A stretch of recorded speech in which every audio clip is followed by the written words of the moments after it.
talking points that the MAGA really grabbed onto and used to this day. That's why Trump was able to use the immigration, the illegal immigrants and immigration policies as a big talking point, and one of the main reasons he is able to get back in.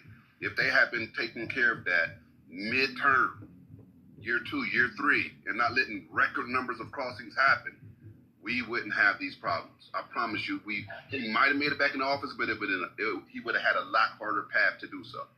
Gemini, to be fair, the second bill that they tried to get through Congress as soon as they got into office was an immigration bill.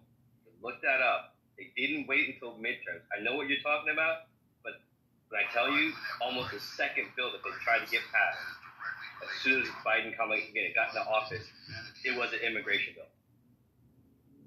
A bill is one thing, enforcing it is the other. Right, but the bill was going to be to help enforce what they wanted to put in place, and it got knocked down.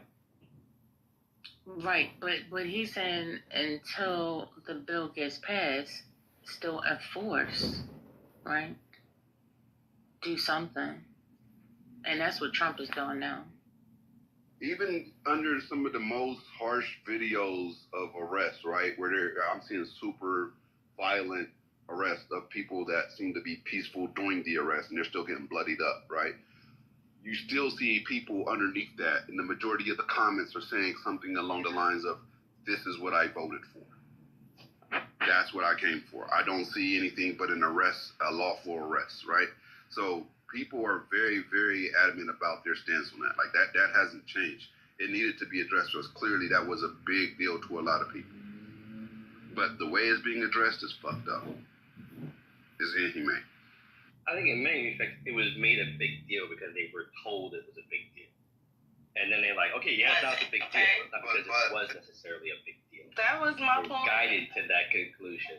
No, well, some of it is propaganda. But if you remember, like in I think it was either Colorado or Arizona, I forget which, where they said they were seizing apartment complexes and this and that, and they started highlighting a lot of crimes that were tied back to illegal immigrants. Like, there was a whole news agenda that blitzed us with just like so much immigrant crime right in your face, to the point where people were like, okay, well, you know. And but that bill I'm gonna tell you this, and this is, I have, how to explain this to you. I have a property, and next to that property is a cartel grow house, and next to that property is another cartel grow house, and they don't fucking hide it.